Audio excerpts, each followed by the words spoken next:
All right, let's get straight to this. Congress, the Justice Department, and alleged victims are all demanding answers after the death of Jeffrey Epstein over the weekend. The wealthy hedge fund manager was found dead in his New York City jail cell Saturday morning.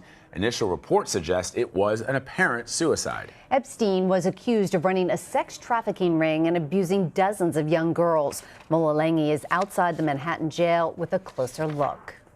The medical examiner's office performed an autopsy on Epstein's body yesterday, but says they are waiting for more information before drawing any conclusions.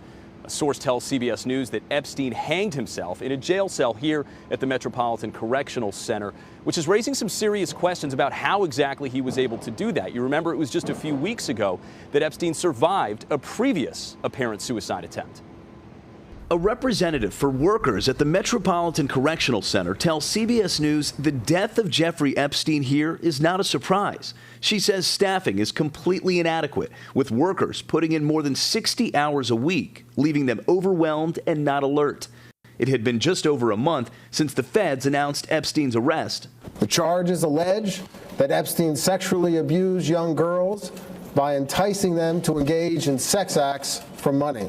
And less than 3 weeks after sources told CBS News Epstein was found semi-conscious inside his cell with bruising around his neck. The New York Times reports Epstein was supposed to have been checked by guards every 30 minutes, but that procedure was not followed the night before his death.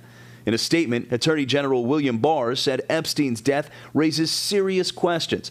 He announced the Inspector General is opening an investigation into the circumstances surrounding it. The apparent suicide happened just hours after the release of some 2,000 pages of documents from a prior lawsuit, including testimony from alleged victim Virginia Giuffre. You're screaming on the inside and you don't know how to let it come out, and you just become this numb figure. She claimed Epstein's former girlfriend, Ghislaine Maxwell, directed her to have sex with former New Mexico Governor Bill Richardson, former Maine Senator George Mitchell, and Britain's Prince Andrew, among others. They've all denied the allegations, and none of them have been arrested or charged with any crime. For all of the Epstein victims, it's going to take a long time to really get their minds around this. Lisa Bloom represents several women who claim they were abused by Epstein. She says it's important for others to come forward so that everyone involved can be brought to justice. Let's get to the bottom of this. You have nothing to fear anymore because Jeffrey Epstein is gone. Legal experts say federal prosecutors will ultimately drop the criminal case against Jeffrey Epstein, but will continue to investigate any potential co-conspirators who may have helped him operate his alleged sex trafficking operation. Prosecutors have said that they would continue to do that. Meanwhile, defense attorneys for alleged victims of Epstein have said they will continue to pursue and to file civil cases against Epstein's estate. Vlad, Meg? All right, Mola, thank you very much. For more on this, we want to bring in Miami Herald investigative reporter Julie Brown. Julie, thank you so much for being here with us. You've been investigating the story for more than 2 years. You've driven a lot of the national media attention on Jeffrey Epstein over the last couple of months. You've also helped identify dozens of alleged victims. What does Jeffrey Epstein's death mean for some of those? Do we expect more people to come out demanding justice, even though Jeffrey Epstein is dead? I think more people will come out. I think that many of them were afraid. In fact, I know because I spoke with some who didn't want to talk publicly about it because they still are afraid. And I think that with Mr. Berman going after the people that allegedly helped him, I think they're going to feel a little bit more stronger to come forward. Julie, let's talk about the timing of Epstein's death, because what's really interesting here is that this came one day after it was revealed several high-profile names were listed as possible co-conspirators. Nobody was charged with anything, but what happens to them right now?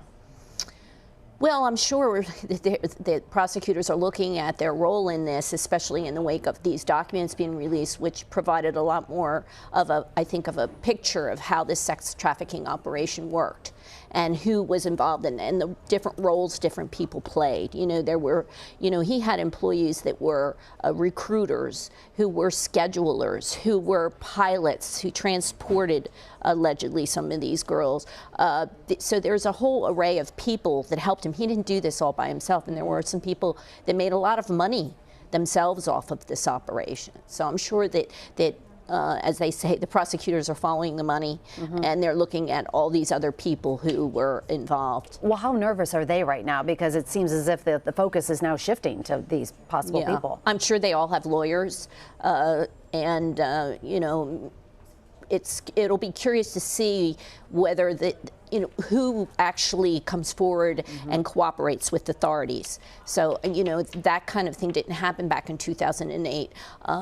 For some unknown reason, authorities just decided to give him this plea bargain and didn't seem to try to flip any of the other people who were involved in the operation. And that's always been sort of a mystery. Why didn't you go after at least one or two of these other people that were involved, maybe at a smaller level, and therefore get some kind of a conviction here or prosecution going here?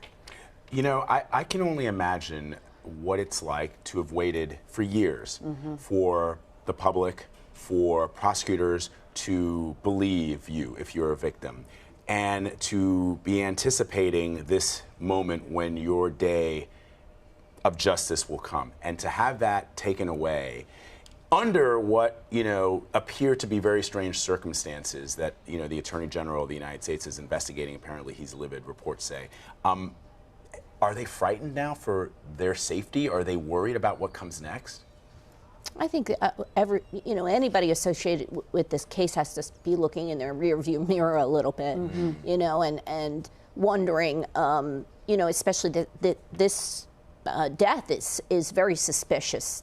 You know, it may have been a genuine suicide, but the whole way that it happened is very strange, especially coming one day after these big documents come out naming some very powerful people, and all of a sudden he's dead. So I'm sure that some of them are very nervous about what this means. I'm sure they feel robbed after this all happened. Yeah. Are they now looking at his assets, and how do they go after his money? I'm assuming we're going to see civil suits and other things filed. We will. I think a lot of the women that I've spoken to anyway really had been, you know, everybody says, well, they're after money. Many of them already got settlements from him a long time ago. This wasn't really about money. This was about justice for them. They weren't making any money by pursuing this legal case for 10 years. It was a case against the federal government. It was not a case against Epstein. And they felt that the government, the criminal justice system, was the one that betrayed them. And so with this happening now under the umbrella of the federal government, the Justice Department, once again, this is a case of the criminal justice system robbing them of this justice they had sought for so long. You know, you did write about that plea deal, that secret plea deal that Jeffrey Epstein received in 2008. A lot of people who were associated with that case said this was the best deal that they could get, but now looking back, we realize that that's simply not true. No, and any time that was said, you know, it left me kind of speechless, because anybody that would have, you know, I studied the documents. That was the hardest, besides interviewing the victims, of course, this studying this voluminous, I mean, 10 years worth of litigation. And if you really look at that case, you see how strong of a case they really did have against him. It was just amazing how they put the pieces together. It was a really good case. So to say, well, we got him the best deal we could, that just boggles my mind, because I don't see it. I think a lot of people are just left scratching their heads after all these ups and downs of this case. And the number of people that could have been protected had he been, you know, if they had done what they were supposed to do in 2008, taken him off the streets, we might not be here today. All right, Julie Brown, thank you so much. Appreciate it. Thanks for having me.